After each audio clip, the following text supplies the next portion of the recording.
La reine Elisabeth II se souviendrait et traverserait des jours plus sombres en écoutant ses vieux morceaux préférés alors qu'elle se souvient du grand amour de sa famille pour un artiste britannique, a déclaré un journaliste royal.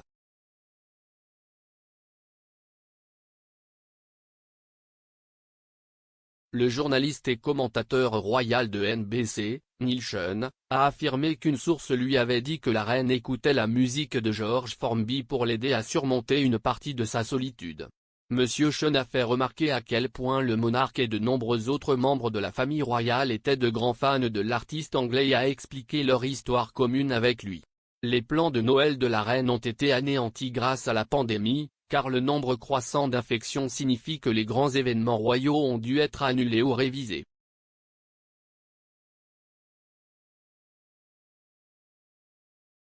S'exprimant sur sa chaîne YouTube, Monsieur Sean a déclaré qu'une source lui avait dit que la reine était retournée aux choses qui la faisaient sourire lorsqu'elle était enfant.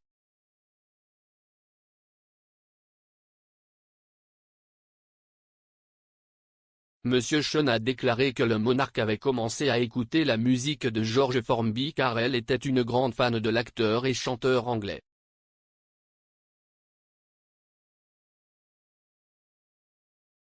Il a ajouté, « Peu importe que vous soyez royal ou non, vous pouvez souffrir de solitude, alors comment notre reine combat-elle ce problème ? »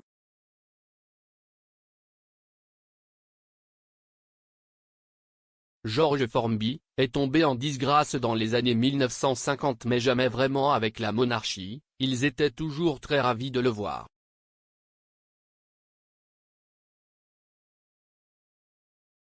Selon une très bonne source, CEST exactement ainsi que notre Majesté traverse certains des jours les plus sombres.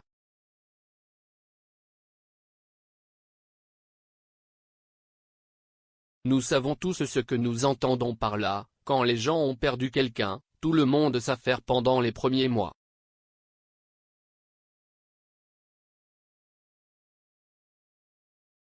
Mais ensuite, ils s'occupent de leur propre vie, ce n'est pas différent pour le monarque au pouvoir.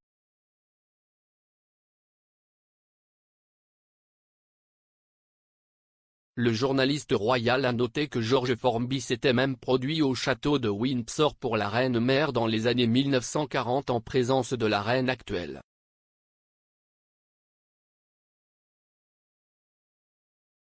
Monsieur Sean s'est souvenu d'une anecdote impliquant que George Formby soit fait chevalier et comment le showman avait une chose célèbre où il tombait dans la rue en marchant.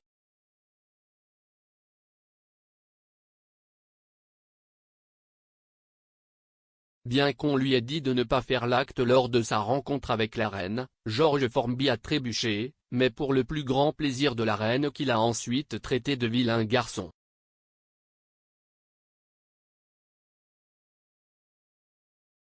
Monsieur Sean a également affirmé que la reine et la princesse Margaret demanderaient des enregistrements de George Formby même si la BBC avait interdit certaines de ses performances les plus racées.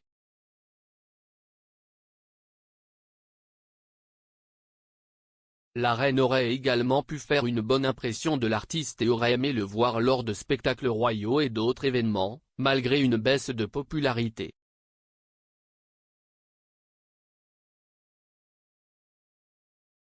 Monsieur Sean a affirmé que la reine revenait sur certains des moments plus heureux impliquant George Formby alors qu'elle et d'autres membres de la famille appréciaient ses spectacles.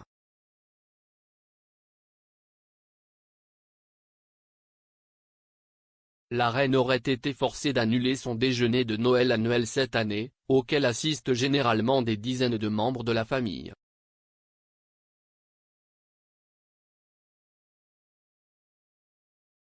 Une source royale a affirmé que l'événement avait été annulé par mesure de précaution en raison de l'augmentation des cas de Covid-19.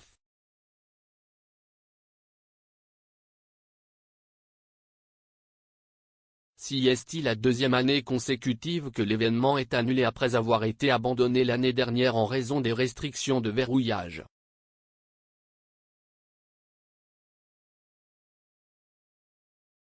Le médecin-chef, le professeur Chris Whitty, a déclaré au public qu'ils devraient déprioriser leurs interactions sociales ce Noël et minimiser les contacts inutiles.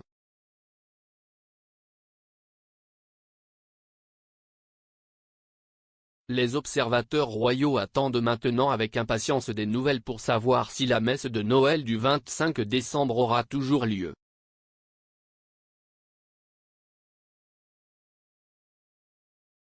Kate, la duchesse de Cambridge, a filmé un service spécial de chant de l'abbaye de Westminster au début du mois pour célébrer le travail acharné du public pendant la pandémie.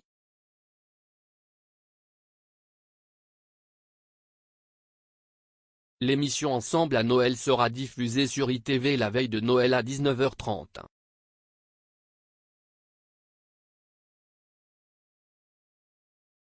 Kate a été rejointe par le prince William et la famille Middleton qui ont soutenu Kate tout au long du concert.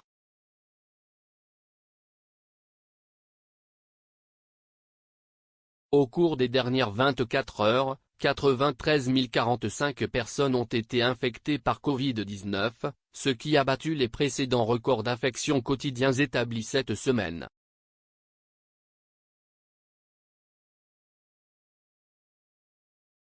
Le professeur Whitty a averti qu'il faudra quelques semaines avant que le pays ne voie le pic et a déclaré que les records seront beaucoup battus grâce à la variante Omicron.